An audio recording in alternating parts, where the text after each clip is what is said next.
We are willing to put an end to this conflict via peaceful means based on the principles that I outlined in July last year when I spoke at the Foreign Ministry of Russia.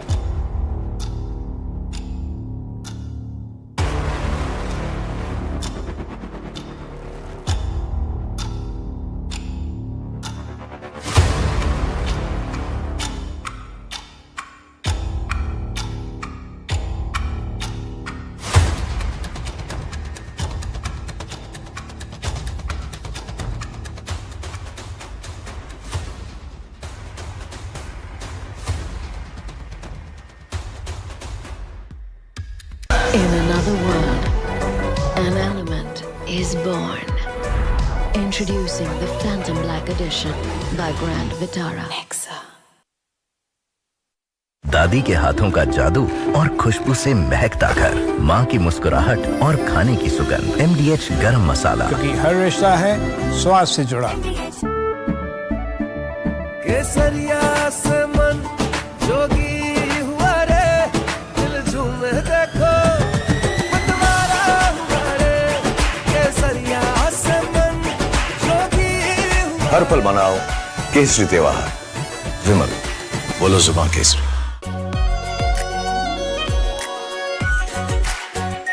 Are pure shahi paneer masala, delicious, healthy everyday.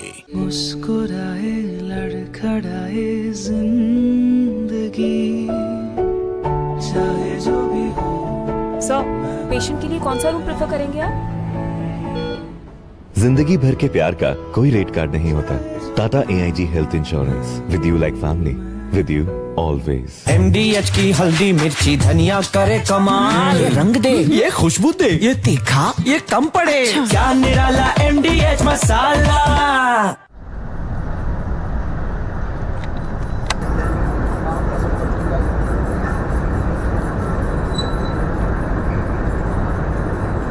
We just now felt this entire mountain shiver because there are blasts going on. As we were telling you, usually for the limestone mining, the acceptable range of the blast is around 1 meter, and that won't be so harsh that we could feel this entire mountain feel shake.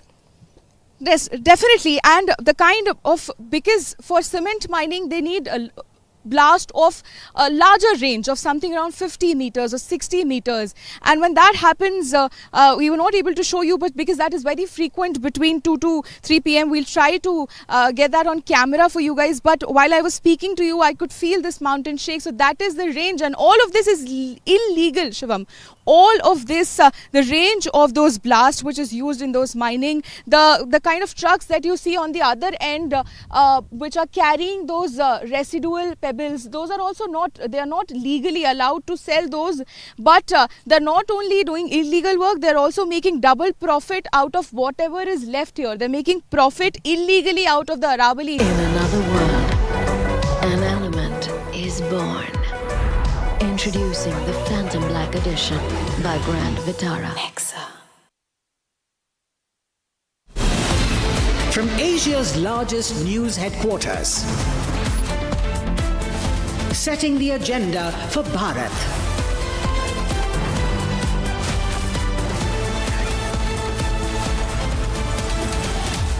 You're watching Republic.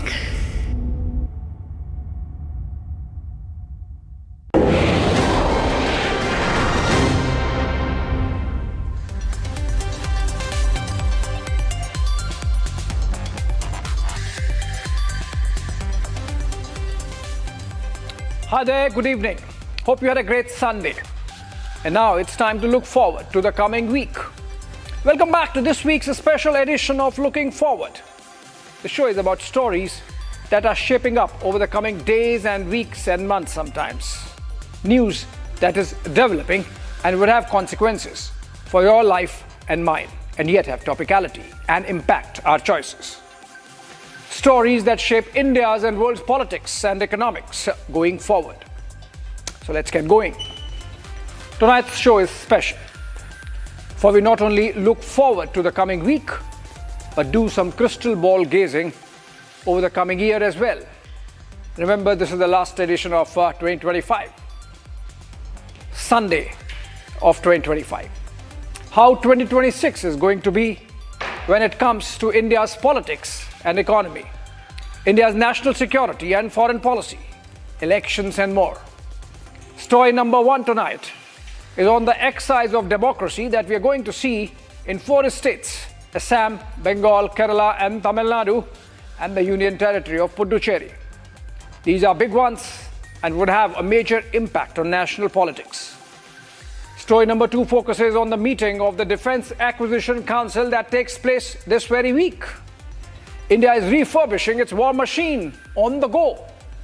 Are we anticipating Operation Sindoor 2.0? That's the focus. And story number 3 is going to take you into the world of geopolitics, with President Trump holding 2 key peace meetings at his Mar-a-Lago home in Florida. That's tonight and tomorrow. One with President Zelensky over Europe, and second with Prime Minister Benjamin Netanyahu of Israel over the Gaza peace plan. And finally, story number 4 on India's Goldilocks moment. With the economy firing on all cylinders, would the tailwinds be used by Finance Minister Nirmala Sitharaman to make a dash to that $5 trillion mark in 2026? Let's begin with the headlines.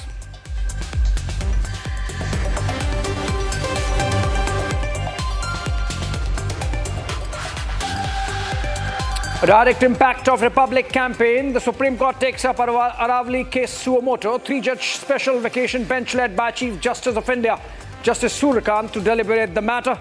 This after concerns were raised over the recent redefinition of the Aravali Hills, potentially opening it up to mining and environmental degradation.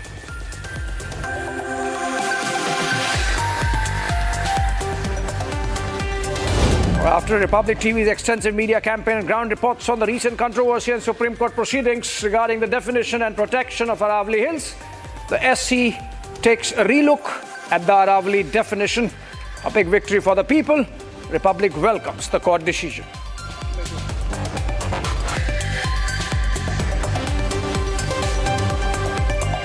The Supreme Court takes up the Aravali matter suo moto following nationwide public campaign as Republic TV uncovered shocking illegal mining in the hills with live footage of trucks halting operations and switching off lights upon the team's arrival in pitch dark post-sunset zones, defying safety regulations. All eyes now on the SC hearing that takes place tomorrow.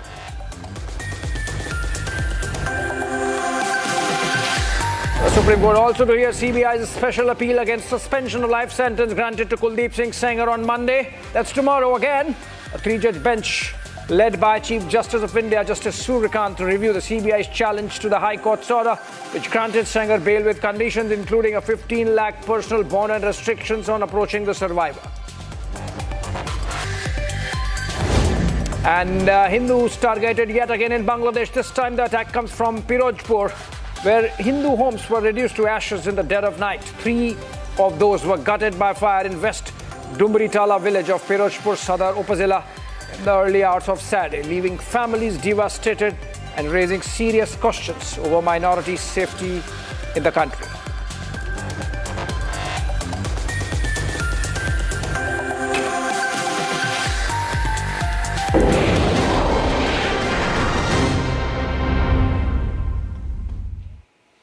All right, welcome back. 2026 is going to be a politically significant year for the people of Assam, Bengal, Kerala and Tamil Nadu, as also the Union Territory of Puducherry.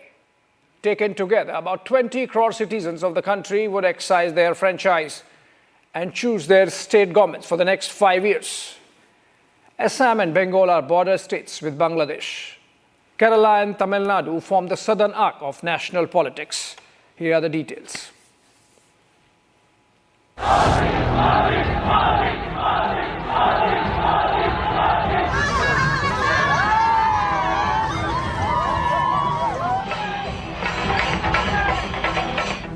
"2026 opens with a politically hectic calendar.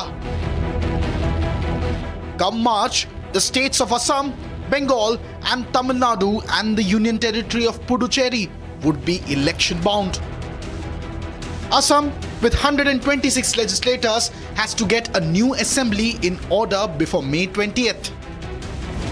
West Bengal Assembly has its present term expiring on May 7th. For Tamil Nadu, the date is May 10th, before which it should get a new house. For Kerala, the term ends by May 23rd, 2026. And the Union Territory of Puducherry could see that happening by June 16th. The Election Commission of India would club the polls with March, April as likely months to see the campaign and the voting.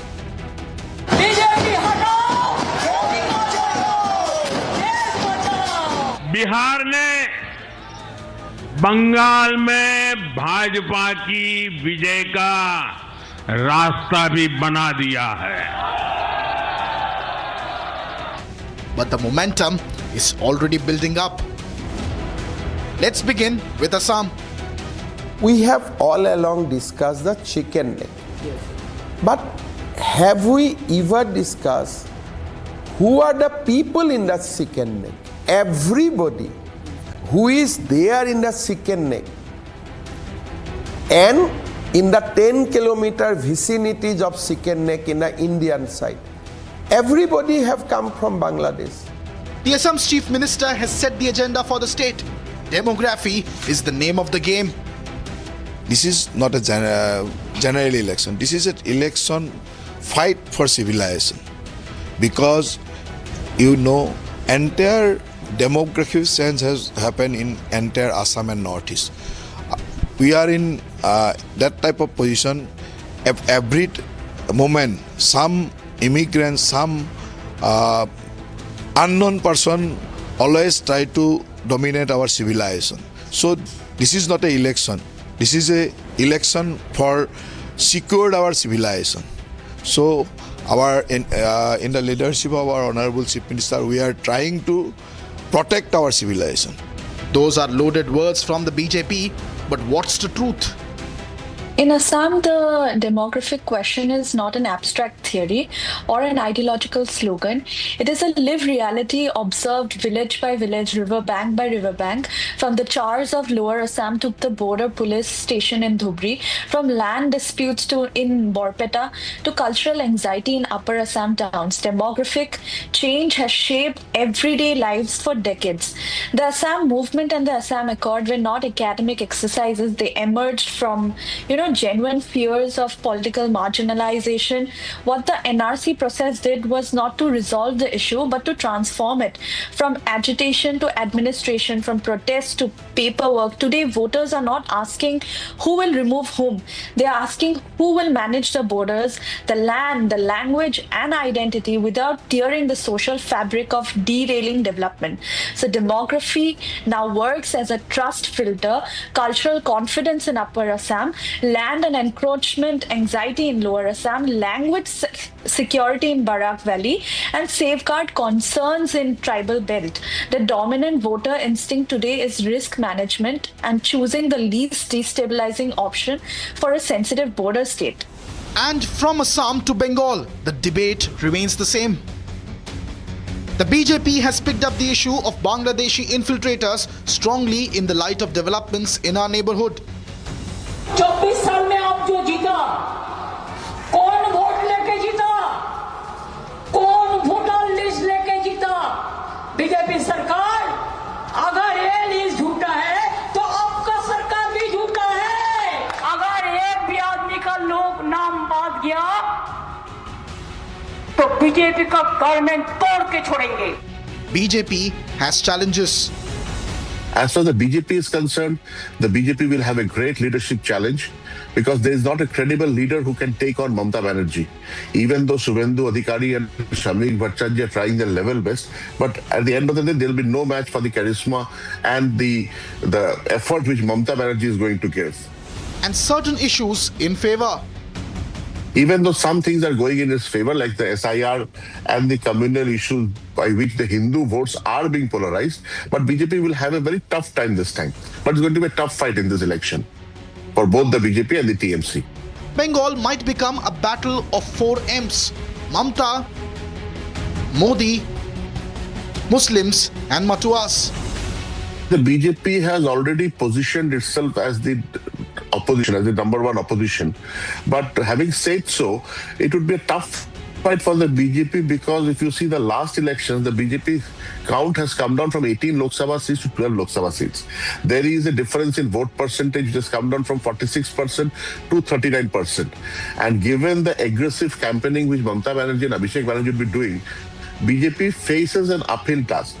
Let's look at the south now. सबसे पहले मैं तमिलनाडु की धरती पर महान तमिल भाषा में बात नहीं कर पा रहा हूं, इसलिए आप सभी की क्षमा मांगता हूं. The language issue is hot, perhaps the hottest. Language politics is always a politics. Whether it is Hindi or Tamil or Hindi imposition, or that is why Prime Minister Narendra Modi has introduced a Kashi Tamil Sangamam in Varanasi, where Tamil was taken to Banaras. Therefore, the national integration was to happen. My understanding is regional language issues are very sensitive, emotive. It will create a type of feelings. Therefore, it is not an election issue at all. Language is a very important issue in Tamil Nadu. Tamil is a very cherished language. Tamilians love Tamil more than any other people love their language. But they're sure it can be protected. And it's a language in active use everywhere. People are aware that the Dravidian party, whether it's ADMK or the DMK or Vijay or even the Congress, will not in any way touch the role and primacy of Tamil in Tamil Nadu. So it will not have much of an impact. It's there as an issue, but no impact separate. And then the alignments coming together of the AIADMK and the BJP. 2024 parliament elections, the same ADMK and BJP fought each other. Now suddenly you have asked them to go in for an alliance. It is not just pure chemistry. They are human beings on the ground. We have to see how it turns out. Tamil Nadu is headed for a triangular contest. For a long time, there has been no such contest in Tamil Nadu. It has been largely two front. So it's a new thing. We have to see. We can't just speculate. It's enough. ADMK has also become weakened. Many leaders have left. Very important leaders like Sengotian have gone over to Vijay. And then there's the third corner this time. Actor Vijay and his TVK. You see, the BJP, ADMK alliance will all have the same old leaders. The DMK and the front will largely have the same leaders going in for election. So anybody who is new and is an aspirant, he will go to Vijay. So Vijay would be a fact. From Tamil Nadu to neighboring Kerala. Congress has won in some of the municipal corporations in Kerala, and they are also doing well in Kerala assembly elections. The BJP is gung-ho after storming to power in Thiruvananthapuram municipal corporations for the first time. Our work starts today, and the first big milestone will be the development of the next 5 years, year by year, milestone-based blueprint for the development of the city in the first 45 days.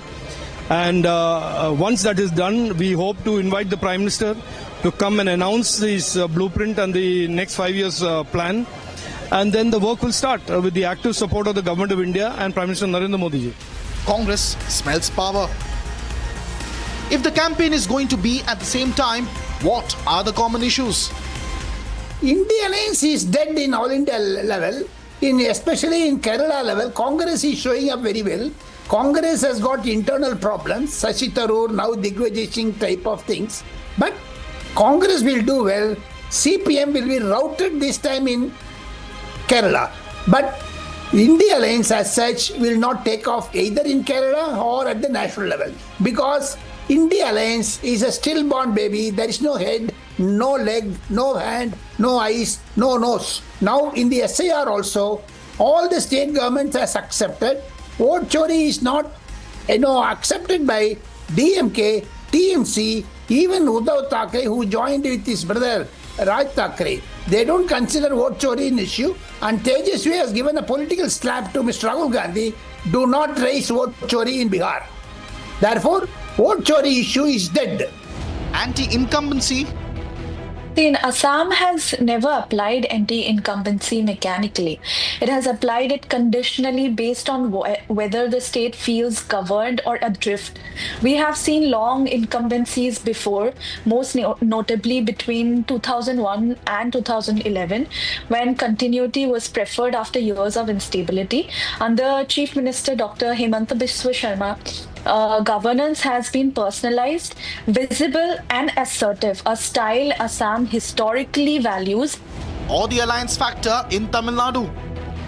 Right now, it's local governance. Right now, it's personalities of Tamil Nadu, and that is what matters. Alliances. Nothing else matters now in Tamil Nadu. Mamta's charisma versus BJP's Ghuspatia push. The political challenge in Bengal is now going to be heated with the elections coming up. For the TMC, it is corruption and anti-incumbency, SIR, internal rivalry and factionism in the TMC. And biggest of all would be the communal issues in Murshidabad. This is what the TMC is going to face. Eye on the victory in Bihar, the BJP's election machine would defend turf in Assam and challenge Mamta in Bengal. Before considering contesting in assembly, BJP, especially Mr. Amit Shah, does social engineering and also ensure that 1,400 to 500 voters of particular booth should be personally contacted and they should go to the polling booth on the polling day. Therefore, what you question me is very apt for BJP. It is nothing with other political parties like Congress or any other regional parties. Only BJP has got that strength. This then is the potpourri of issues that sets the agenda. Assam, West Bengal, Tamil Nadu, and Puducherry.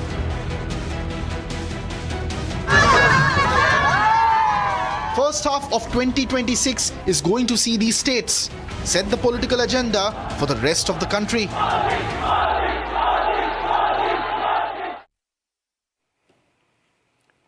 All right, looking ahead, India's defense journey is entering a decisive phase. The focus now is not just on responding to today's challenges, but on preparing for tomorrow's battles. Battles that will be faster, smarter, and more technology-driven. As key decisions await clearance and new capabilities move closer to induction, the emphasis remains clear. Build at home, integrate smartly, and stay ahead of evolving threats. The Defense Acquisition Council meets this week with a long list of weapon platforms purchases on the agenda. You can expect fierce psychosis gripping the enemy as India unspools Operation Sindoor 2.0 laundry list.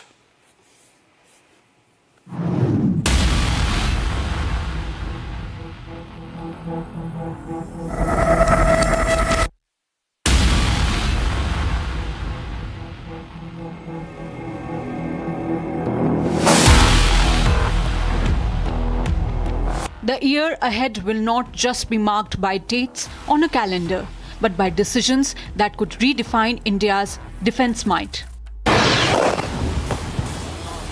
But a major leap for Operation Sindoor 2.0. As far as the government is concerned, Operation Sindoor is not yet over. It is just paused. If you want to avoid for war, you have to prepare for the war. Operation Sindoor was not just a mission, it was a message. What we have seen in Operation Sindoor, the air defense system is become very important. You know, when our basically missile, rockets and drones have gone deep inside Pakistan, their air defense system failed completely.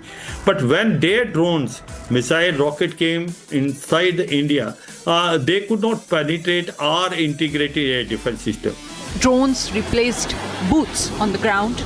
Electronic warfare decided who sees first and strikes first. The world is rearming. So is India. Ranking alongside US, China and Russia in defense spending, 6.81 lakh crore rupees, that's the size of India's defense check in budget 2025-26, the highest ever. And the Ministry of Defence is clear: security needs more than symbolism. The Defence Acquisition Council, led by Defence Minister Rajnath Singh, is set to meet this week. Big-ticket defence proposals are on the table, and major decisions are expected. Embraer-based AEW aircraft for integration with India's indigenous Netra AWACs. Medium-range surface-to-air missiles for the Indian Army. Medium-range surface-to-air missiles for the Indian Navy. Astra Mk2 beyond visual range air-to-air missiles, IF seeking emergency clearance. Replenishment of precision-guided munitions to restock expended stocks. Pinaka extended range rockets. Purchase of 6 mid-air refueler aircraft. Lease of Sea Guardian hail drones as a precursor to larger 31-unit acquisition. Akash family surface-to-air missiles modernization. AI-powered anti-drone defense system. QRSAM highly mobile short-to-medium range air defense systems. DAC is the highest decision-making body in the country, and most of the procurements that are capital in nature go to the DAC for approvals. Over the last few years, we have seen a gradual shift, a gradual but a very, very pronounced shift towards indigenous acquisitions. Most of the stuff that we are now sourcing is from indigenous people. There are two things that has happened because of this. Firstly, it has empowered indigenous supply chains to kind of gear up, and the Indian vendors to deliver very high quality things which they were always capable of. They just needed this kind of inflection to start delivering. And the second thing, it has also prompted a lot of foreign vendors who were selling stuff in India to start making strategic collaborations within India through way of joint ventures, teaming partnerships, and strategic partnerships to bring high-class technologies into the country, thereby uplifting the entire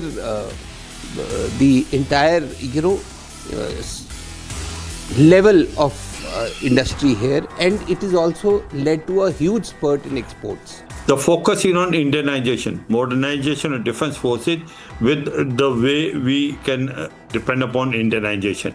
Now, as far as the army is concerned, there are a number of things which are online. One is that homegrown air defense system for Delhi and NCR, procurement of about 80 to 8,000 to 800 loitering ammunition, basically to improve our drones capability, and then we have to overhaul 200 of T-90 tanks. That's basically which we are looking for army. In addition to that, also Pinaka missile, which normally has a range of 45 to 80 kilometer. We now trying to have Pinaka, which is about the range of 200 kilometer, and it can fire from the same launcher which was used earlier in 45 and 80 kilometer. Taken together, 2026 is likely to be an year when India's military muscle begins to visibly harden. The skies to the seas to the silent depths beneath them, a wave of firepower is on the horizon. At the heart of the air power push, Tejas Mk1A. One has to understand in the recent conflict, Operation Sindoor, the role and importance of Indian Air Force. Indian Air Force has played a decisive role along with the other two services, that is the Army and Navy. Recently, government has sanctioned around 67,000 crore rupees roughly it becomes 8 to 9 billion. Out of which major chunk, as far as the news is concerned, going to the Indian Air Force. Indian Air Force on one side looking for the procurement of Tejas Mark 1A aircraft in a large number.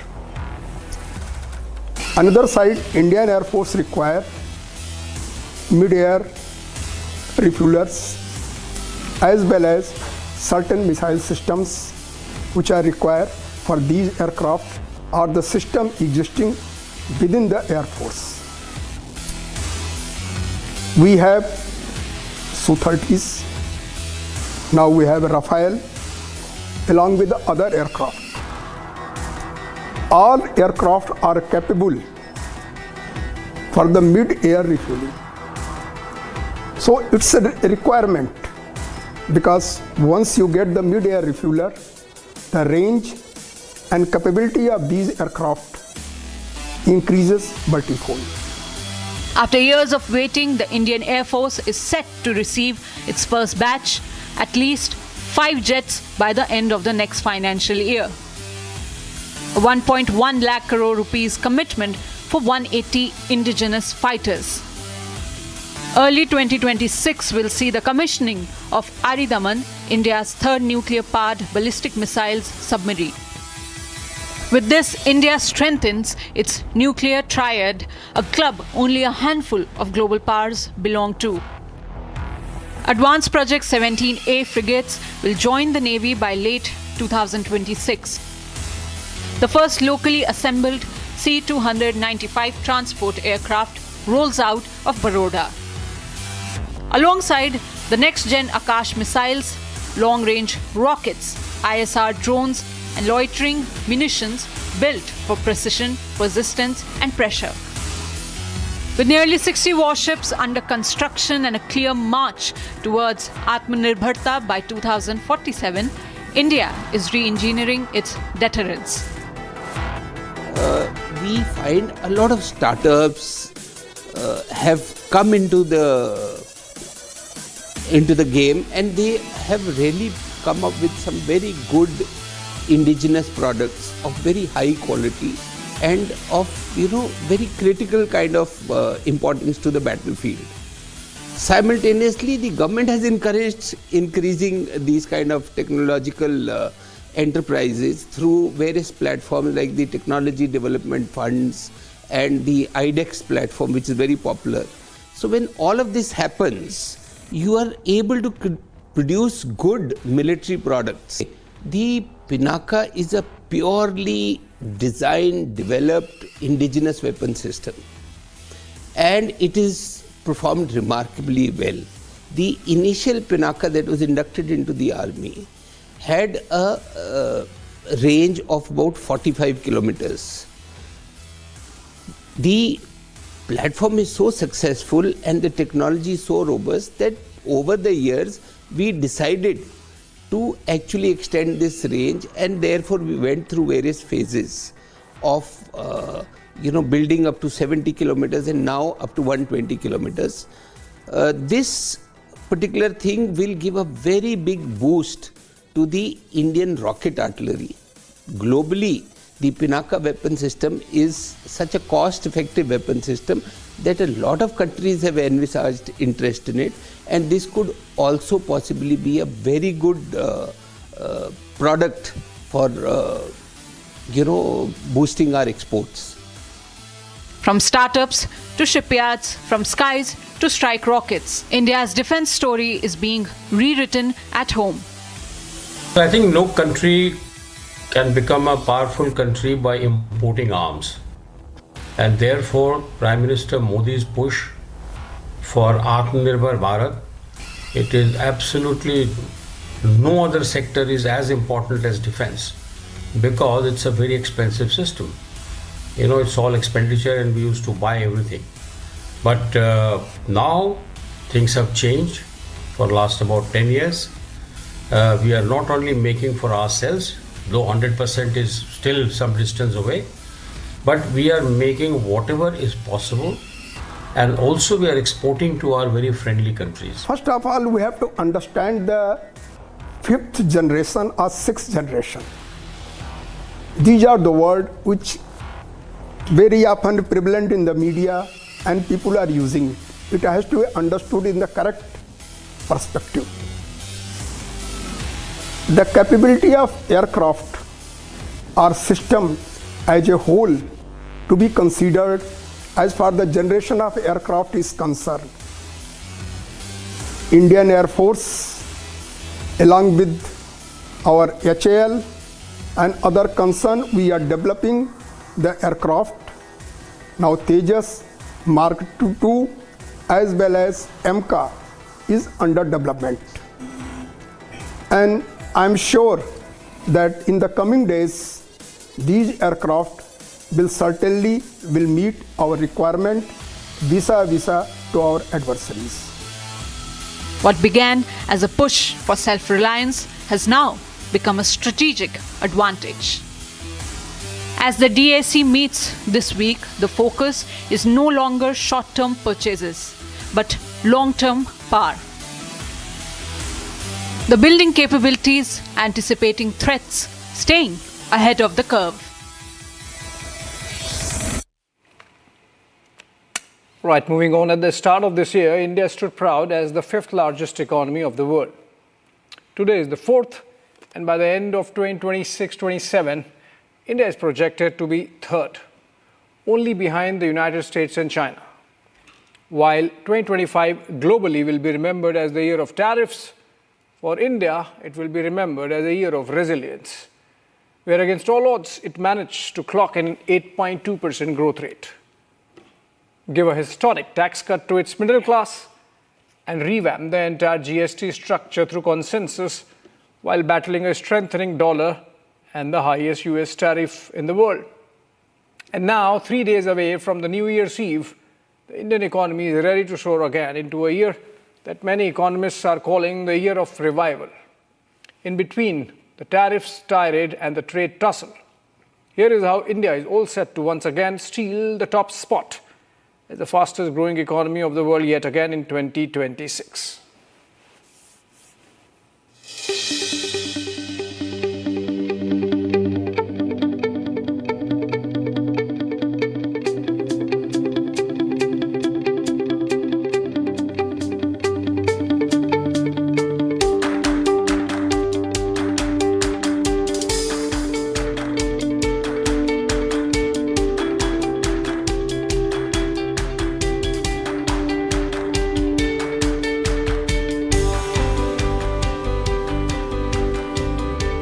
With the second quarter growth rates jumping to 8.2% for 2026. The Indian economy has set its eyes on 2026 with one hope: the year of revival. While top economists and rating agencies are pegging India's growth at around 6.7%, RBI is bullish on the Indian economy, with a mega projection of 7.3% after the Q2 numbers. With consumer price inflation easing in 2025 to just 2.3% as compared to the 4.9% last year, it's the Indian consumers that are driving the Indian economy's growth engine since the GST bonanza announced ahead of Navratri in 2025.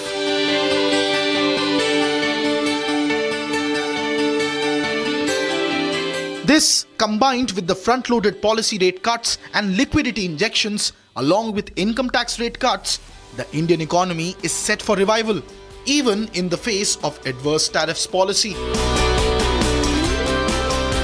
The primary sector of growth in which India is looking forward is to the manufacturing. But besides, service sector continues to dominate the economic growth of India.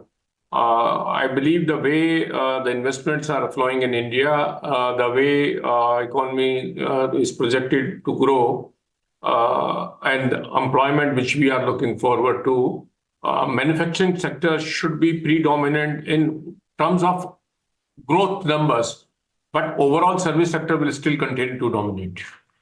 So as far as the primary drivers are concerned, the first thing that everyone needs to understand is that growth is being driven essentially by consumption of the high-end consumers, meaning the top 10-15% of the population, and not by investment, which is a problem. So the risk factor is obviously built in there.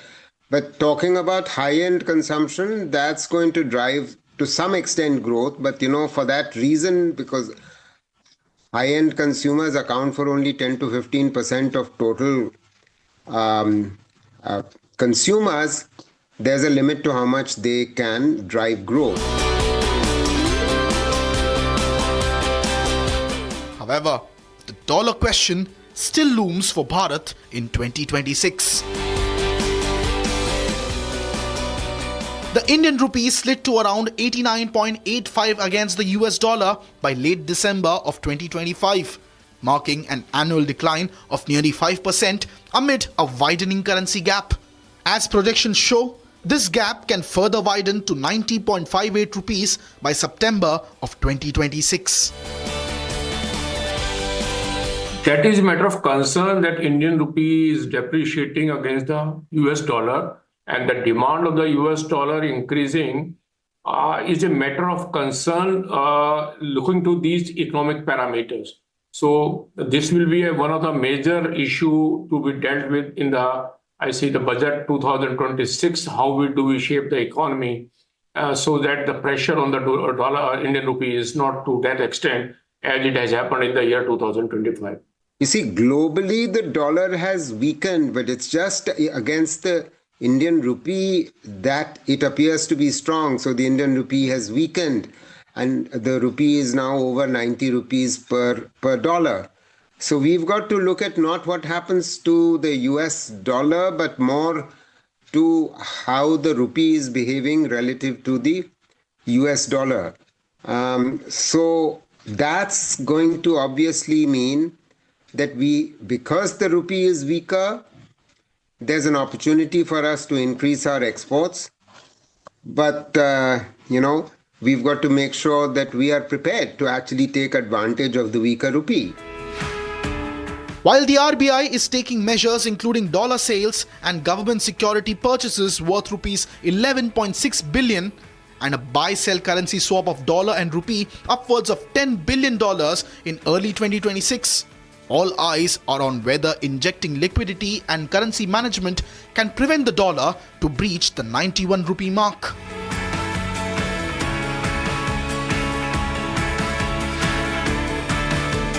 However, it's not just the monetary policy that will sail the boat of growth in 2026. On 1st February, Union Finance Minister Nirmala Sitharaman will return with her 9th consecutive budget for the Indian Republic, a record no other finance minister has held in Indian history. These reforms have been carried out with a focus on the common man.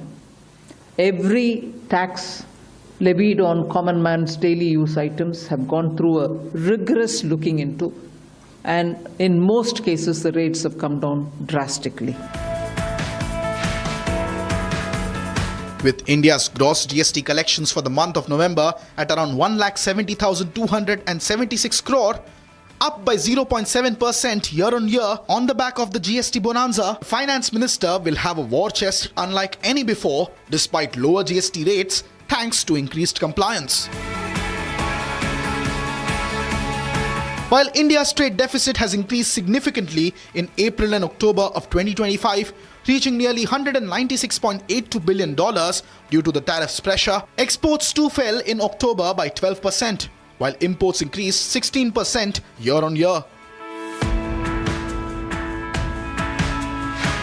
In the interim, India's foreign exchange reserves have stood robust at around $693.32 billion. The trade challenge for the economy, however, remains crucial. Amidst this, the FY27 budget is expected to play a pivotal role in reinforcing India's economic expansion, with key focus on nurturing domestic demand. We see that two major reforms have been carried out. One was the direct tax, where we had a new income tax act, and concession which has been given in the corporate tax and then later on the personal taxation where income up to rupees 12 lakh has been exempted. Corporate tax are reasonably 22% plus surcharge. And then with GST, we made a mega changes in the month of September. But now what we are in an area which is left is the customs, where I believe there are some duties are to be rationalized. And these provisions of the customs which facilitate the ease of doing business. One area which I will prefer and I think the government should focus is third country import and export. The primary focus is expected to remain on public capex, particularly in roads, highways, railways and urban development. The new Income Tax Act is further expected to boost compliance. Industry experts expect incentives for renewable energy, electric vehicles, battery storage systems and nuclear energy sector.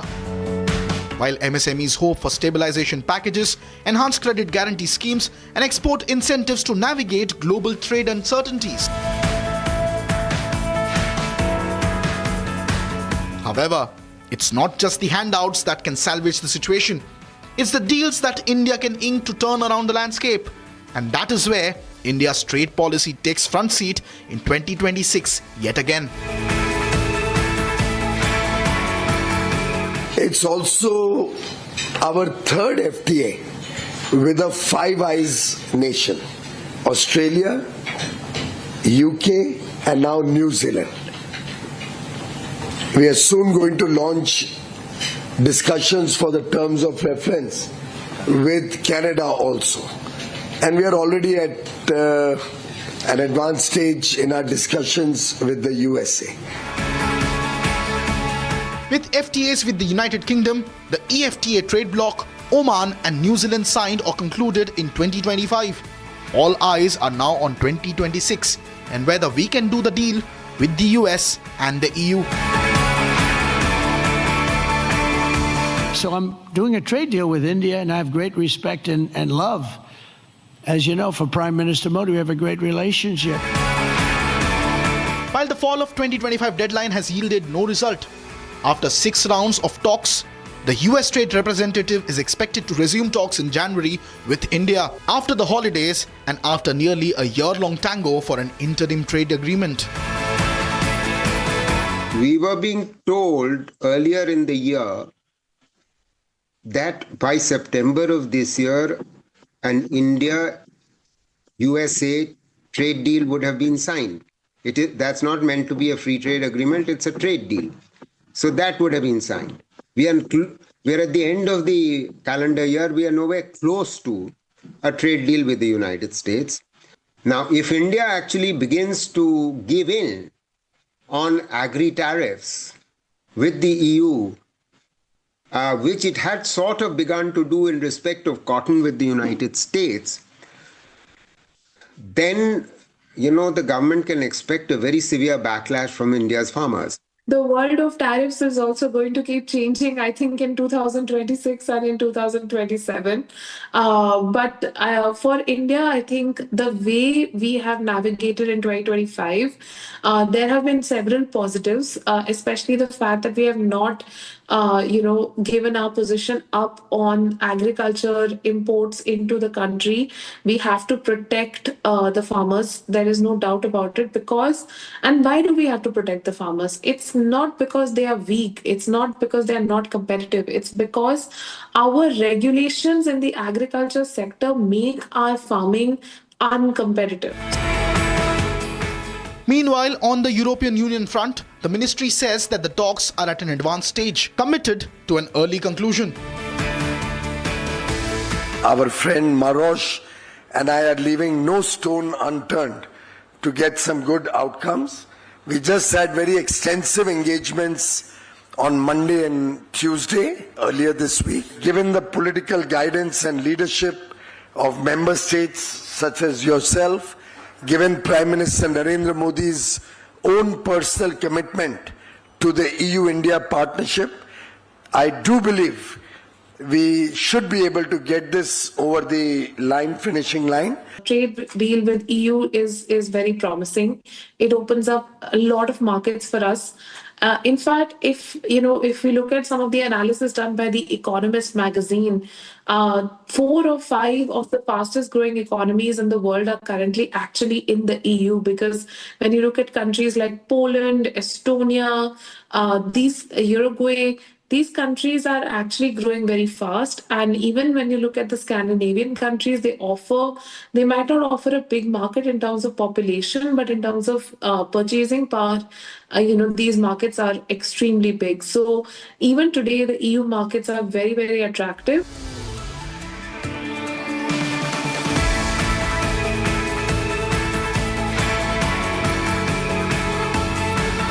As India races to 2026, the numbers tell a story of roaring growth and rising risks.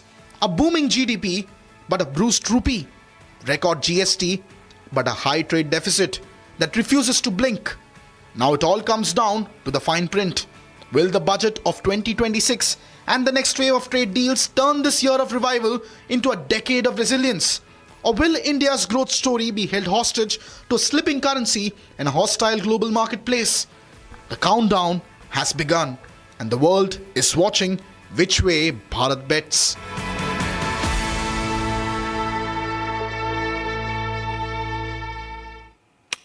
Some tailwinds there for the finance minister as we head into the budget cycle. Moving on, the peace in Gaza is fragile, with both Israel and Hamas having been violating the ceasefire, or at least accusing each other of doing so. In Ukraine, President Putin's hell march continues. And while Trump has made significant progress in getting into rooms with these leaders, just and lasting peace deal still eludes the White House.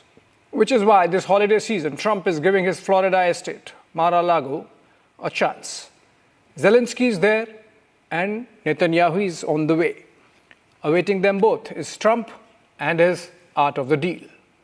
But will it be a New Year's dawn for the fate of these two nations that can bring in lasting peace? That's something the world is looking forward to.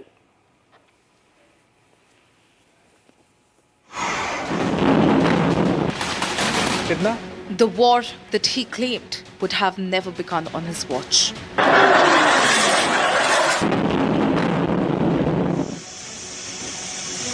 Biden actually pushed for that war to happen. Okay, if you can believe it. Nobody can believe it, but it's one of those things. And now look what happened. Look what's happened to Ukraine. It's a much smaller country. A lot of people are dead. You take a look at it's a whole different world over there. And 3 years, 11 months, 4 days on. Kyiv continues to be battered by Russian drones and missiles. Washington, that once looked confident, has now gone radio silent. See, I will have the horrible war between Russia and Ukraine settled. It will be done within 24 hours. On January 20th, 2026, Trump will finish a year in the Oval Office for his second term, and another year of the Ukraine war, this time on his watch. The Ukrainians have just one answer for Trump. They want peace. The main Kiev's message to Trump that we're ready to discuss even controversial plan from you because we need peace. But this peace should be just peace. We don't need peace without justice. That's why we're ready to talk, we're ready to discuss, but we are not ready to capitulate. Meanwhile, Russia has escalated the conflict further amidst the holidays with drone attacks on Ukraine's capital city. This came perhaps in reaction to Ukrainian President Volodymyr Zelensky's meet with the US President Donald Trump in Florida on Sunday. With NATO, with Trump's approach, security guarantees, and you see Putin and his team still putting up a fight about specific security guarantees. And then also the US-European relationship needs to get better. And I can put blame on both parties, but Trump's got to work with the Europeans and the Europeans need to work with him. Trump needs to see Putin for what he is. And I don't think he's there yet, which is making the Europeans very nervous and myself nervous as well. With Trump pushing deal first, guarantees later, and Europe demanding firm security assurances upfront, How will this Western split shape Ukraine policy in 2026? Does it strengthen Putin's hand or force the US to either lock in a serious security package or walk away from the peace talk theatre? Amidst all this, Canada has pledged another USD 2.5 billion in economic aid to Ukraine, while Washington mulls its moves to use finance as leverage on Kyiv. Under President Zelensky's leadership, we have the conditions, the possibility of a just and lasting peace. But that requires a willing Russia. And the barbarism that we saw overnight, the attack on Kyiv, shows just how important it is that we stand with Ukraine during this difficult time, and that we create the conditions for this just and lasting peace and a true reconstruction. For Zelensky, the bottom line is security guarantees from the US. У нас буде зустріч з президентом Трампом, будемо говорити саме про ці речі. Гарантії безпеки для мене дуже важливі. Ми хочемо, щоб вони були абсолютно зрозумілі. І важливо, коли ми можемо їх мати. Ми це проговорювали із європейськими колегами. Тобто гарантії безпеки повинні бути одночасно з питанням закінчення війни. Тому що ми повинні бути гарантованими в тому, що Росія не почне знову агресію, потрібні сильні гарантії безпеки.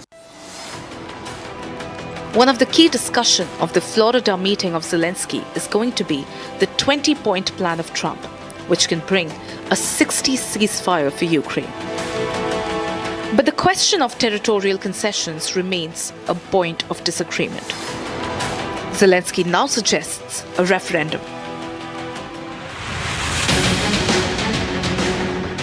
The Russians are not falling for Ukraine's referendum bargaining tactics. They have now taken control of Huleipor, the second largest city in the southeast region. President Putin has also reportedly said that Ukraine is not in a hurry to resolve this conflict peacefully, and that the Russian army is fully capable of resolving the issue militarily. Но сегодня, судя по вашим докладам, судя по темпам, которые мы наблюдаем на линии боевого соприкосновения, наша заинтересованность в выводе украинских воинских формирований из занимаемых ими пока территорий фактически сводится к нулю. По разным совершенно соображениям. И если киевские власти не желают закончить дело миром, мы решим все стоящие перед нами задачи в ходе специальной военной операции вооруженным. In fact, during With Trump and Putin's second summit nowhere in sight, Zelensky's escapades in Florida seem to be another round of Washington browbeating Kyiv into submission.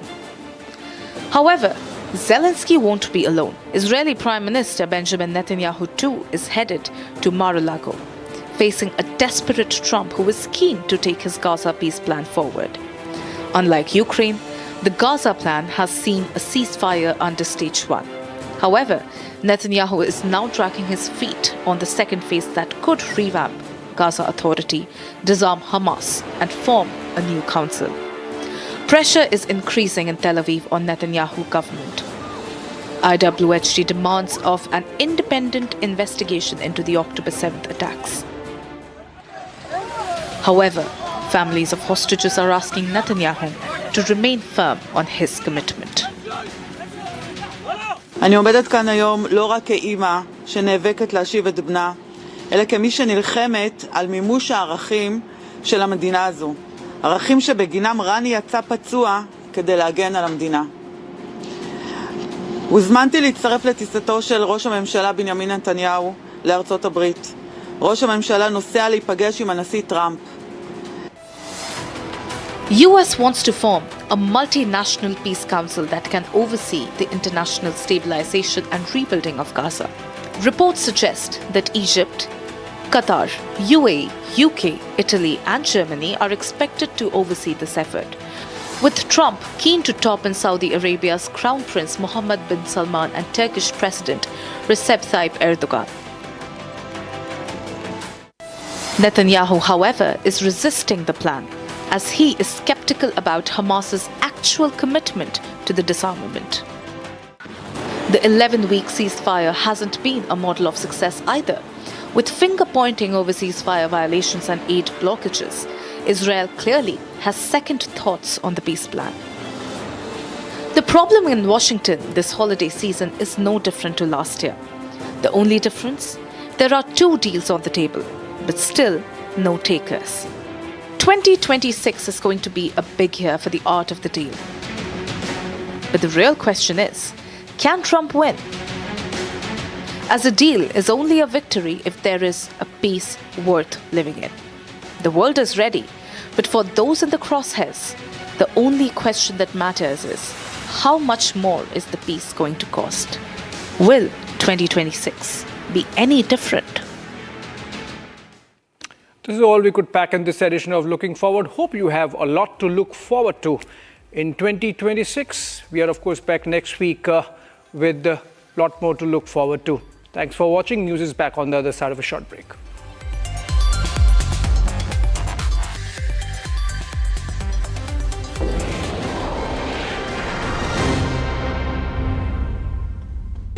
Pure suji pasta उबालो मिलाओ और खाओ 8 minute में तैयार क्या taste है सबका राजा pure masala In the global employability rankings by Times Higher Education UK, only the following 6 institutions from India are ranked amongst the top 230 in the world for having the most employable graduates. IIT Delhi, IISc Bangalore, IIT Bombay, IIM Ahmedabad, IIT Kharagpur and Amity University. MDH की हल्दी मिर्ची धनिया करे कमाल ये रंग दे ये खुशबू दे ये तीखा ये कम पड़े क्या निराला MDH मसाला मुस्कुराए लड़खड़ाए जिंदगी चाहे जो भी हो सर पेशेंट के लिए कौन सा रूम प्रेफर करेंगे आप? जिंदगी भर के प्यार का कोई रेट कार्ड नहीं होता। Tata AIG health insurance with you like family with you always.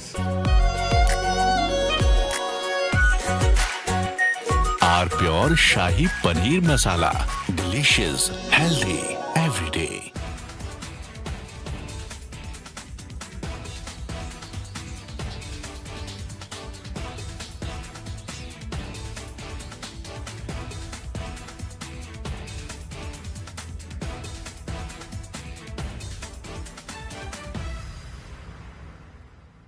आधे बाउल दही में 4 चम्मच MDH चटनी पुदीना मसाला डाला, स्टर करो, पुदीना चटनी तैयार। MDH चटनी पुदीना मसाला। We are willing to put an end to this conflict via peaceful means based on the principles that I outlined in July last year when I spoke at the Foreign Ministry of Russia. In another world, an element is born. Introducing the Phantom Black Edition by Grand Vitara. Nexa. थोड़े में ज्यादा स्वाद ये हित तो है इसकी खास बात। वाओ मामा क्या स्वाद है? अरे मेरे राजा सबका राजा प्योर मसाला मुस्कुराए लड़खड़ाए जिंदगी चाहे जो भी हो। सर पेशेंट के लिए कौन सा रूम प्रेफर करेंगे आप? जिंदगी भर के प्यार का कोई रेट कार्ड नहीं होता। Tata AIG health insurance with you like family with you always. MDH की देगी मिर्च देगी मिर्च का तड़का अंग अंग फड़का। MDH की देगी मिर्च केसरिया से मन जोगी हुआ रे दिल झूमे देखो मतवारा हुआ रे केसरिया से मन जोगी हुआ। हर पल मनाओ केसरी त्योहार। विमल बोलो जुबान केसरी। आर प्योर सूजी पास्ता उबालो मिलाओ और खाओ 8 मिनट में तैयार क्या टेस्ट है सबका राजा pure masala.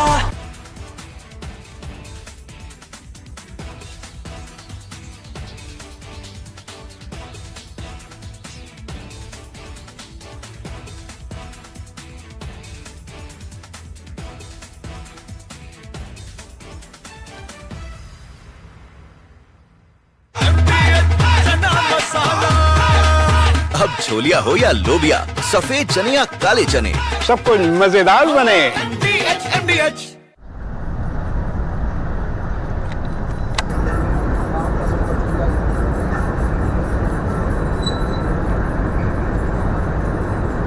We just now felt this entire mountain shiver because there are blasts. In another world, an element is born.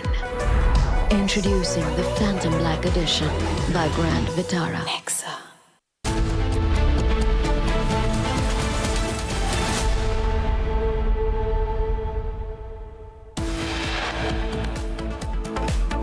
Viewers, top headlines: direct impact of Republic campaign. Supreme Court takes up Aravali case. Suomoto CGI led bench to hear the case on Monday.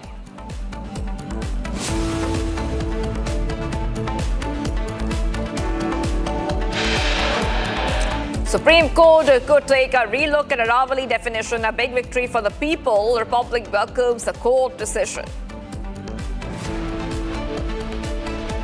Supreme Court takes up Aravali matter. Suomoto following nationwide public campaign. All eyes on Supreme Court hearing on Monday. Supreme Court to hear CBI's appeal against suspension of life sentence granted to Kuldeep Sengar on Monday. A protest against rape convict Sengar order continues. Several women hold protests outside Jantar Mantar.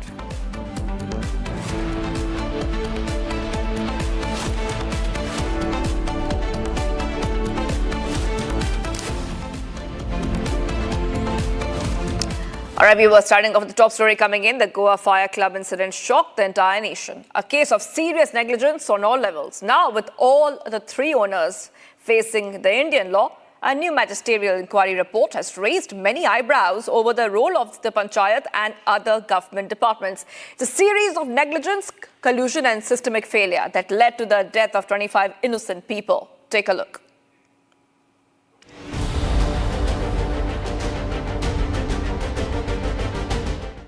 Shocking revelations have surfaced which highlighted the gross negligence from the side of authorities in the Goa Club Inferno that claimed 25 innocent lives. Here's what happened in Arpora, North Goa. A 4-member magisterial inquiry report have released on the fire incident at the Birch by Romeo Lane Club in Arpora, North Goa. The report places the primary responsibility of club's operation on the local panchayat. Serious negligence was noted on the part of local panchayat, the Goa Pollution Control Board and the Goa Coastal Zone Management Authority. The report clearly mentions that even post-trade license expiry in March 2024, the panchayat neither sealed the premises nor stopped its operation. Here's what the report said. The report highlighted the failure of panchayat to carry out the demolition order in the time available before a stay order was issued. The Judicial Commission investigation revealed that construction was carried out in an eco-sensitive zone or a salt pan area without obtaining an occupancy certificate. What's more suspicious is that Panchayat issued NOCs despite complaints. The GCZMA is also under scrutiny for this. Other departments are also under scanner for issuing trade, excise and food safety licenses. The ministerial report has layers of administrative negligence and collusion where no effective action was taken while there was time, and that's systematic failures that have persisted for years. Viewers, as 2025 comes to an end, Prime Minister Modi has addressed the final episode of Mann Ki Baat. Looking back at the year, Prime Minister highlighted India's achievements in all spheres, from the sporting world to the scientific achievements. PM also mentioned Operation Sindoor, calling it a symbol of pride for every Indian. Here's more. Recalling moments of pride for India, Prime Minister Narendra Modi today addressed the last edition of Mann Ki Baat for the year 2025. Looking back at the year, PM recalled the military's might, the contribution of sportspersons and the growing prominence of Indian culture. 2025 ने हमें ऐसे कई पल दिए जिन पर हर भारतीय को गर्व हुआ। देश की सुरक्षा से लेकर खेल के मैदान तक, विज्ञान की प्रयोगशालाओं से लेकर दुनिया के बड़े मंचों तक, भारत ने हर जगह अपनी मजबूत छाप छोड़ी। while a confirmation comes from across the border when Pakistan Foreign Minister admitted the damage to Noor Khan Air Base during Operation Sindoor. Prime Minister Narendra Modi called Operation Sindoor a symbol of pride for every Indian. इस साल operation सिंदूर हर भारतीय के लिए गर्व का प्रतीक बन गया। दुनिया ने साफ देखा, आज का भारत अपनी सुरक्षा से कोई समझौता नहीं करता। ऑपरेशन सिंदूर के दौरान देश के कोने कोने से मां भारती के प्रति प्रेम और समर्पण की तस्वीरें सामने आई। लोगों ने अपने अपने तरीके से अपने भाव व्यक्त किए। Acknowledging India's feats in the sports world, Prime Minister Modi praised the Indian women's team for their World Cup win. हमारी पुरुष क्रिकेट टीम ने आईसीसी चैंपियंस ट्रॉफी जीती। महिला क्रिकेट टीम ने पहली बार विश्व कप अपने नाम किया। भारत की बेटियों ने women's blind T20 world cup जीतकर इतिहास रच दिया। एशिया कप T20 में भी तिरंगा शान से लहराया। पैरा एथलीटों ने विश्व चैंपियनशिप में कई पदक जीतकर ये साबित किया कि कोई बाधा हौसलों को नहीं रोक सकती। Not only the sporting world, India triumphed in the field of science and technology, with Subhanshu Shukla becoming the first Indian to reach the International Space Station. विज्ञान और अंतरिक्ष क्षेत्र में भी भारत ने बड़ी छलांग लगाई। शुभांशु शुक्ला पहले भारतीय बने जो इंटरनेशनल स्पेस स्टेशन तक पहुंचे। पर्यावरण संरक्षण और वन्य जीवों की सुरक्षा से जुड़े कई प्रयास भी 2025 की पहचान बने। India has been witnessing a hike in cultural tourism, another aspect that was addressed by the Prime Minister in his final Mann Ki Baat for 2025. Mentioning India's cultural heritage, he said the year began with Mahakumbh in Prayagraj and is concluding with Dhwajarohan in Ayodhya. 2025 में आस्था, संस्कृति और भारत की अद्वितीय विरासत सब एक साथ दिखाई दी। साल के शुरुआत में प्रयागराज महाकुंभ के आयोजन ने पूरी दुनिया को चकित किया। साल के अंत में अयोध्या में राम मंदिर पर ध्वजारोहण के कार्यक्रम ने हर भारतीय को गर्व से भर दिया। PM Modi also reiterated his bid for unity and cultural amalgamation in Mann Ki Baat, highlighting the achievements of Kashi Tamil Sangam. देश के भीतर भी तमिल भाषा के प्रचार के लिए लगातार काम हो रहा है। कुछ दिन पहले ही मेरे संसदीय क्षेत्र काशी में चौथा काशी तमिल संगम हुआ। अब मैं आपको एक ऑडियो क्लिप सुनाने जा रहा हूं। आप सुनिए और अंदाजा लगाइए तमिल बोलने की कोशिश कर रहे ये बच्चे कहाँ के हैं। वणक्कम भारत और संगतल ओरे भारतम उन्नत भारतम नडत्तपट्ट काशी तमिल संगमम 4 पॉइंट तमिल करपोम नानु रोम्ब कार्के उदाहरणक येनु तमिलिल इंट्रोडक्शन कासियोड़ भूमिल नानु पायल पटेल और सुकिल्स इंटर कॉलेज की मानवी अनेवरकुम येनु वणक्कम। As we move in 2026, India looks forward to celebrating its 77th Republic Day, and we lead in with a vision. Viewers, a direct Republic impact, a massive development in the Aravali Hills case. The Supreme Court has taken the suo motu cognizance with the CJI Surya Kant-led bench set to hear the matter tomorrow. This comes directly after Republic's sustained and exclusive coverage, highlighting illegal mining, ecological devastation in the Aravalis. Here's a full report. Supreme Court is going to take up the Aravali case suo motu on Monday. This is a big development, ladies and gentlemen, because Republic TV has, in the last 15 days almost, for the last 2 weeks, we've been reporting on Aravali. We've been doing an investigative series on Aravali, led by Arnab, our editor-in-chief. We've been talking about Aravali. We've been debating Aravali. We've been talking about how the definition change and the Aravali judgment.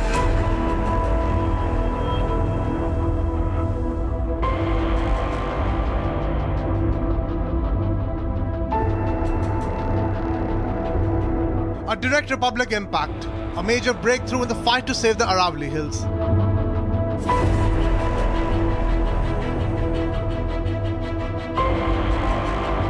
Supreme Court has taken a suo motu cognizance of the ecological destruction in the region, acting after the massive nationwide momentum generated by Republic Media's relentless coverage.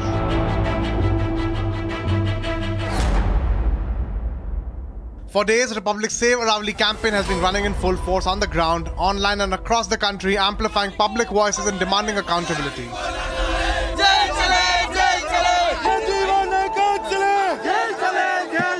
Republic TV exposed illegal mining, land encroachment and construction violations that continue to tear through the Aravali mountain range. An already endangered natural shield that protects North India from advancing desertification.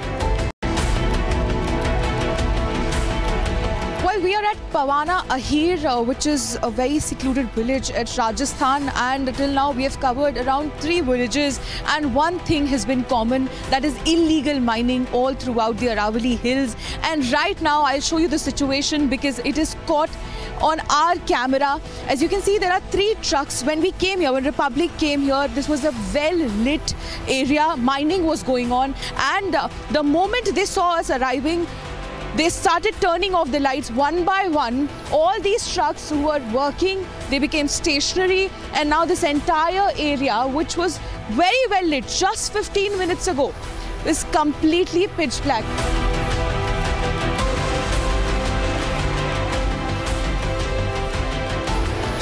600 homes are to be demolished or gone in this project, and around 800 hectares of land will be given to the Kamlesh Mehta Mining Company if this project is executed. And all these local villagers are protesting, and they're claiming that on 28th of January a huge protest will be unfolded if actions are not taken in time. And now the matter is set to be taken up by the Supreme Court tomorrow, with CJI Justice Suryakant leading the bench. All eyes right now are going to be on what happens on Monday in the Supreme Court, which has taken on this matter suo motu. It's a vacation bench led by the Chief Justice of India, Justice Suryakant. A few days ago, our editor-in-chief had interviewed the former Chief Justice of India, Justice Gavai, who passed this judgment, who had spoken about how everything had been taken in accord in this judgment, but it will be very crucial to really understand the stand of this bench now as to what lies ahead and what will be the future of the Aravali hills and ranges as we know them today. Republic from the beginning demanded Supreme Court to step into the matter, reconsider the definition.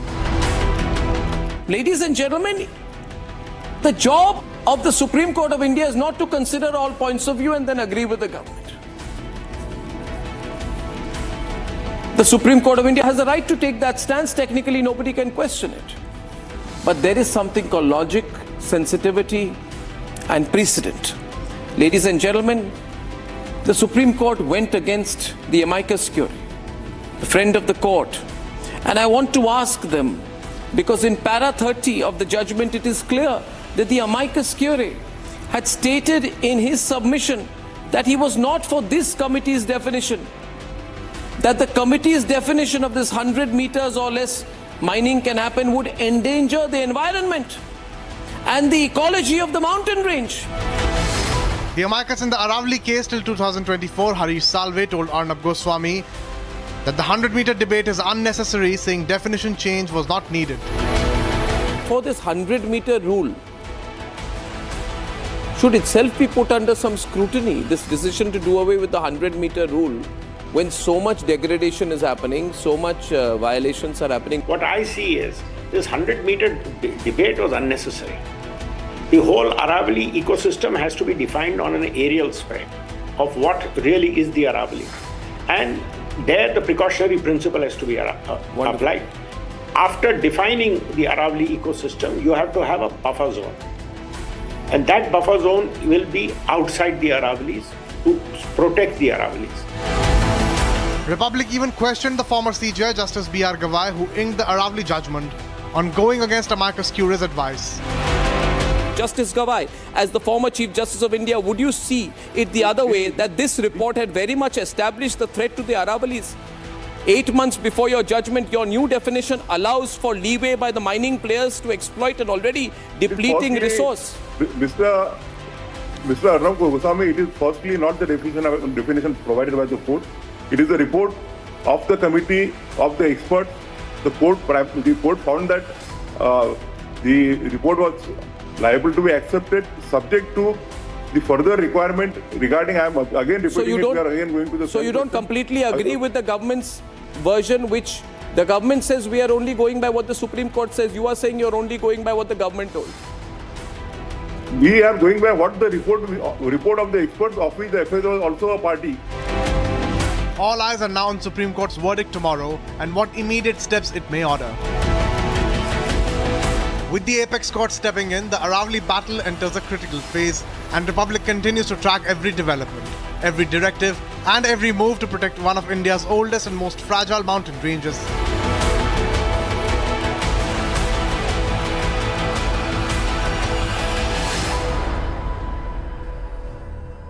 In a major Republic impact, Supreme Court is set to hear CBI's plea over the High Court order on Sengar's bail. However, anger continues to erupt over the High Court order as the victim and her supporters are sitting yet again in protest in the national capital in Jantar Mantar.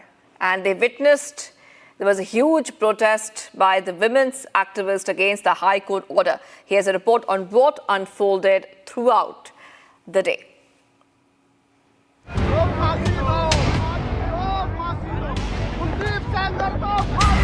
Yet another expression of dissent as anger spills against Sengar's bail order. Ahead of the hearing scheduled tomorrow, activists stage a protest at Jantar Mantar, reiterating their demands.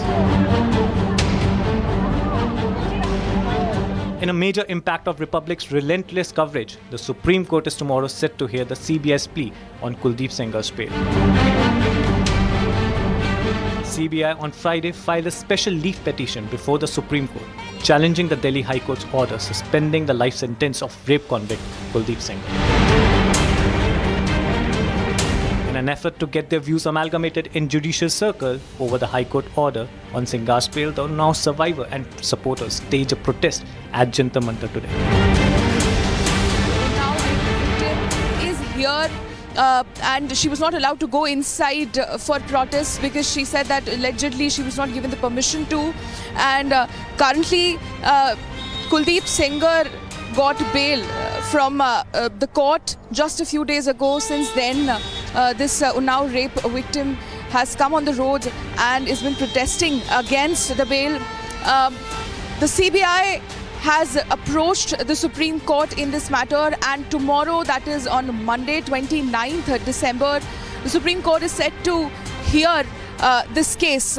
We will see what turn this case takes. Does the Supreme Court decide in the favor of the now rape victim, or does the Supreme Court works in the favor of Kuldeep Sengar? These protests have been vehement, with a firm resolve to getting their demands noted by the judiciary. Kuldeep Sengar's bail order, the survivor and her family thrashed from the India Gate premises. These visuals dwindle the faith of the nation in judiciary. The dissent that initiated the day Kuldeep Sengar was accorded bail by the High Court, they look desperately hopeful towards a Supreme Court hearing. A rape survivor who is fighting the court for justice, she was joined by others at Jantar Mantar today, all anticipating one major question. Will the case find a closure tomorrow or not?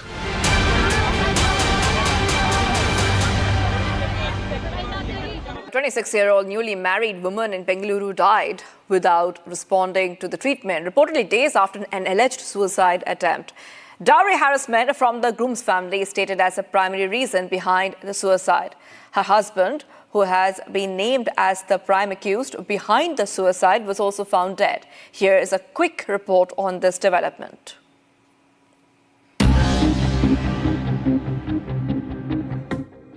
26-year-old newly married woman in Bengaluru tragically passed away without responding to the treatment after allegedly attempting suicide.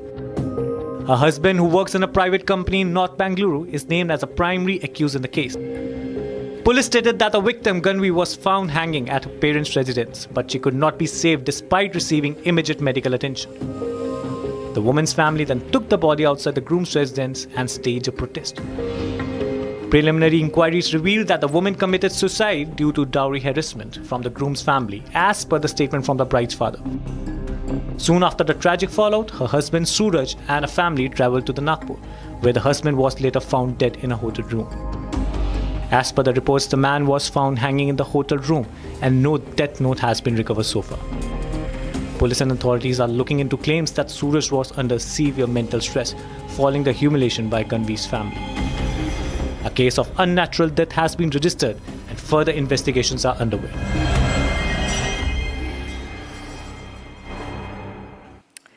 And viewers, Pakistan's Deputy Prime Minister Ishaq Dar has dropped a bombshell after he confirmed and admitted that India's Operation Sindoor targeted and severely hit the country's very crucial Noor Khan airbase. Ishaq Dar categorically said that a total of 80 drone attacks were targeted in Pakistan. Remember, Indian military presented photos and video proofs in May, showcasing destruction of terror targets in Pakistan during Operation Sindoor.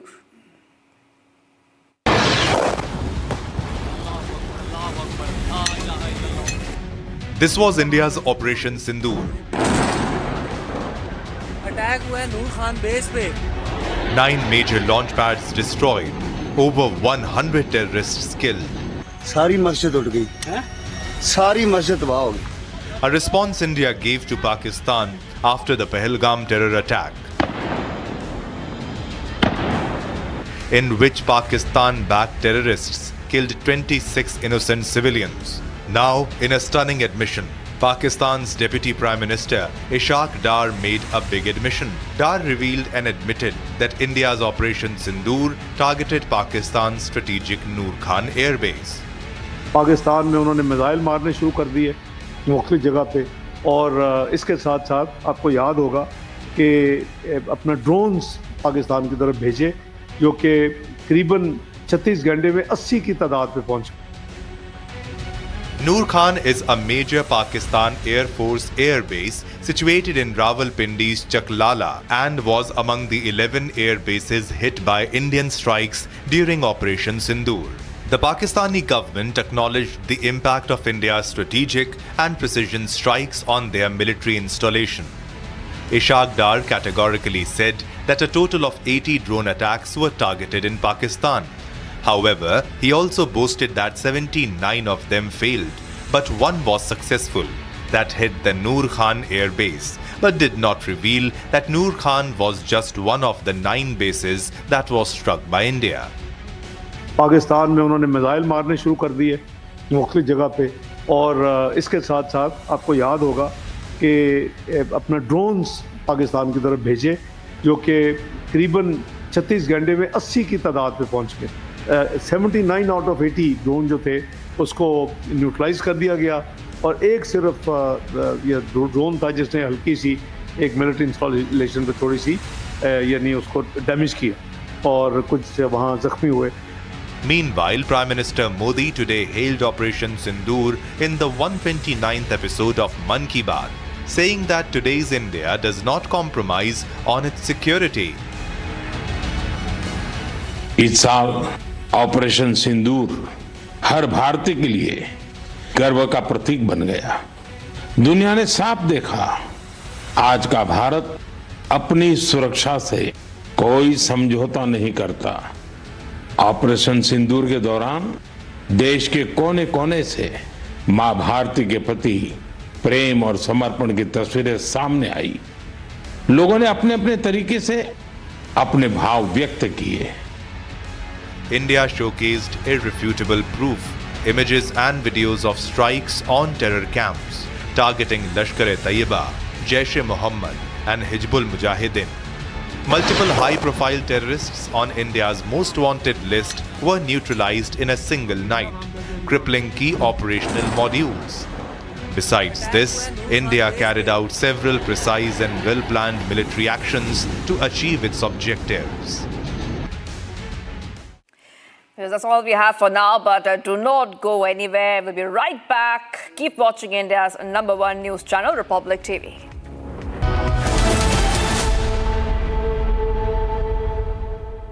In another world, an element is born. Introducing the Phantom Black Edition by Grand Vitara.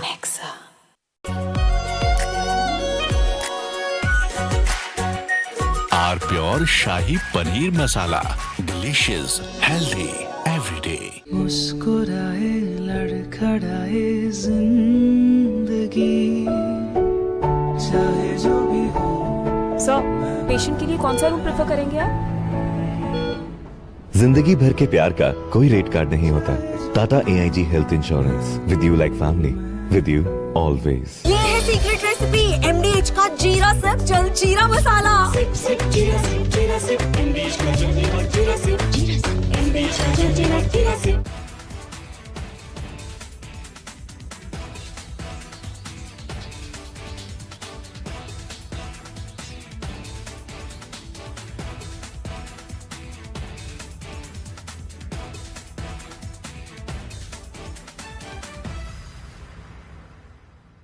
थोड़े में ज्यादा स्वाद यही तो है इसकी खास बात। वाओ मामा क्या स्वाद है। अरे मेरे राजा।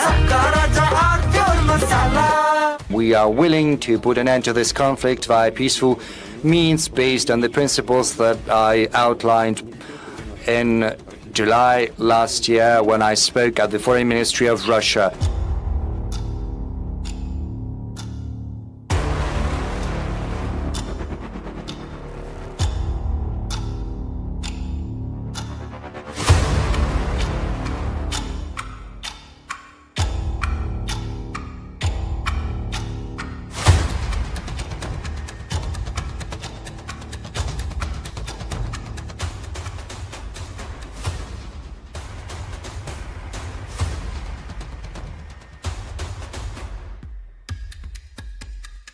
Putin squarely blamed Kyiv for the failure of peace negotiations, accusing Ukraine's leadership of refusing dialogue.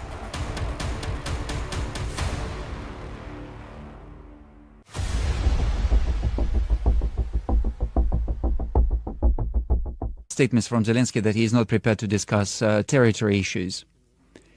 At the moment, we don't see their readiness. I would like to remind where it all began.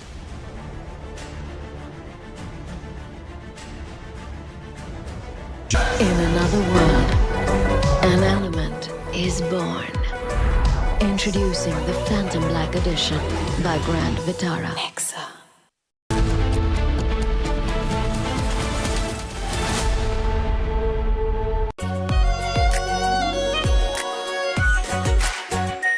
Our pure Shahi Paneer Masala. Delicious, healthy every day.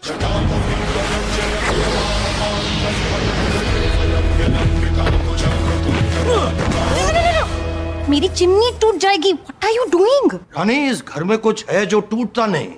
ये pillar कभी नहीं टूटेगा। Rungta steel TMT से बना। रुंगटा नहीं तो घर strong नहीं। रुंगटा स्टील TMT बार एकदम सॉलिड। MDH की हल्दी मिर्ची धनिया करे कमाल। ये रंग दे, ये खुशबू दे, ये तीखा, ये कम पड़े। क्या निराला MDH masala.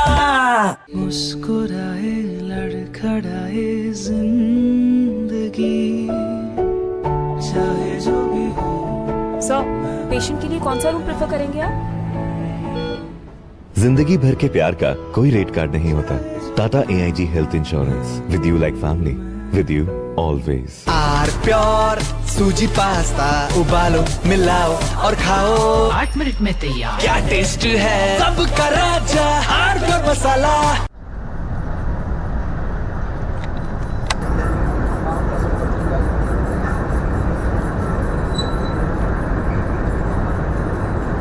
We just now felt this entire mountain shiver because there are blasts going on. As we were telling you, usually for the limestone mining, the acceptable range of the blast is around 1 meter, and that won't be so harsh that we could feel this entire mountain, feel shake.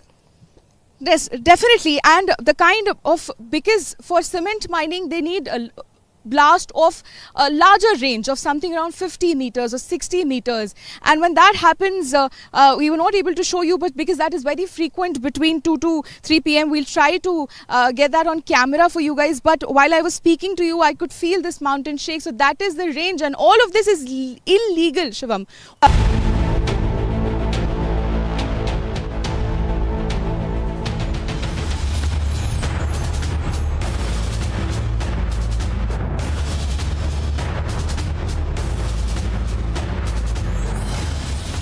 warm welcome, viewers. You're watching the latest edition of Republic Defense with me, Rakshita Mishra. And today, let's get started with the big story that we are tracking, the security of the Eastern Front, the security of the Siliguri corridor, as there have been incessant threats from across the border to the chicken's neck, and the threat of infiltrators invasion also, as flagged by Assam Chief Minister Himanta Biswa Sarma.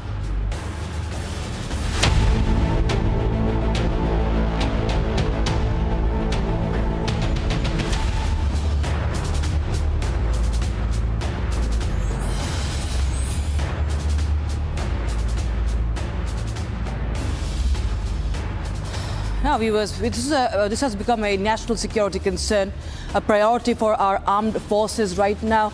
India's most fragile strategic corridor, the Siliguri corridor, called the Chicken's Neck, yet again on target by Bangladesh and Pakistan, the unholy nexus. There's a clear strategic reason why this corridor is being singled out. West between Bangladesh to the south and west, and China to the north. This corridor is barely 22 kilometers wide at its narrowest point, and it is the only land bridge linking 8 northeastern states with mainland India. Just about 135 kilometers from the Siliguri corridor, Bangladesh is reviving the old World War II era, the Lalmonirhat Air Base, reportedly with Chinese assistance. Spread across more than 1,000 acres with a 4-kilometer runway and a large tarmac, its revival so close to India's eastern frontier has raised deep concerns. And adding to this is a stark warning from Assam Chief Minister Himanta Biswa Sarma. Listen in.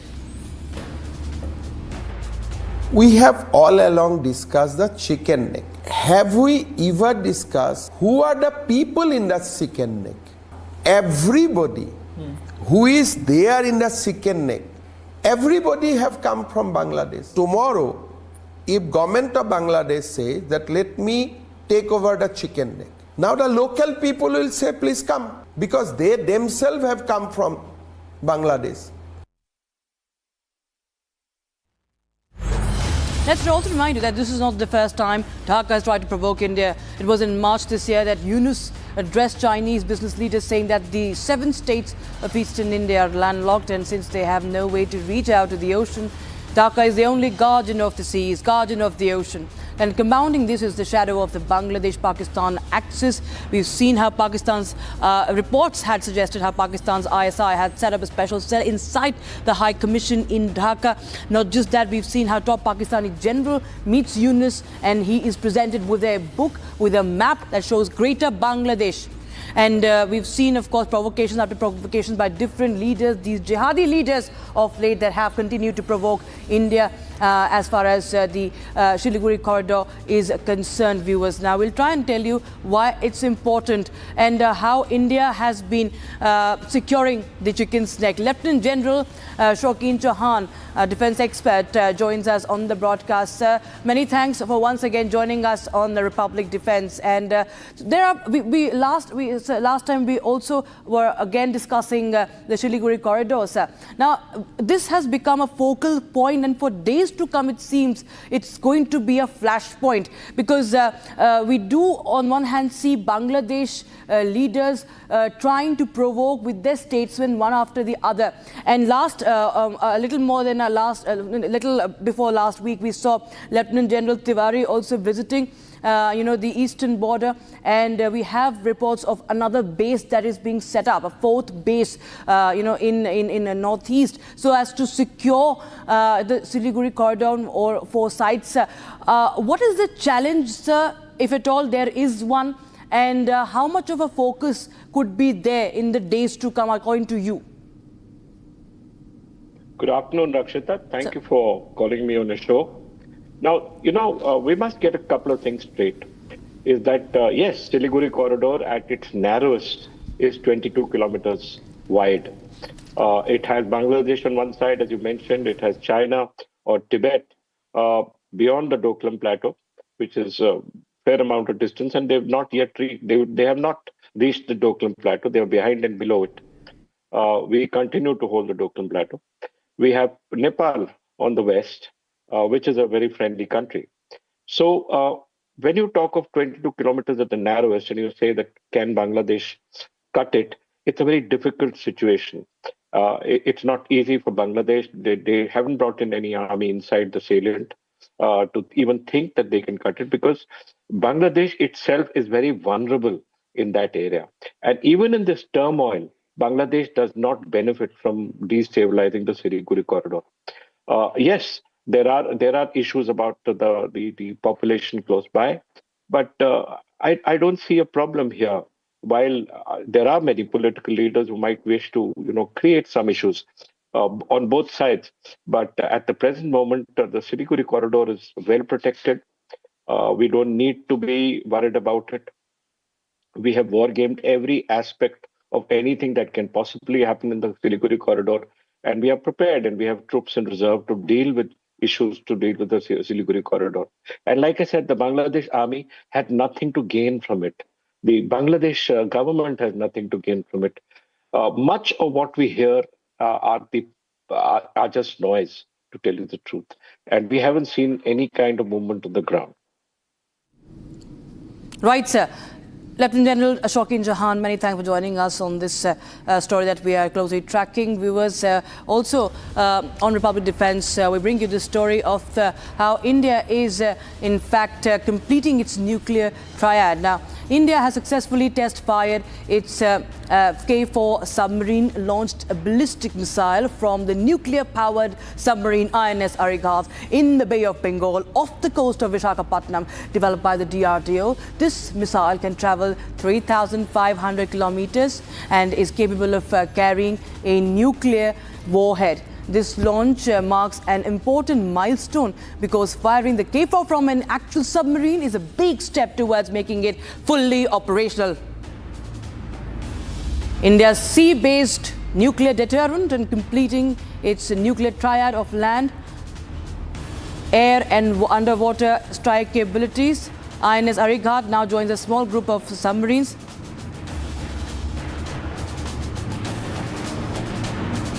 So this is the precision of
So with the launch of the K4, India's nuclear triad reaches full operational capability, and the triad refers to our capability to deliver nuclear weapons from three distinct platforms: land, air and sea. And this structure enhances the survivability and deterrence by ensuring a credible second strike option, even if on one or two legs of the triad are compromised in a first strike.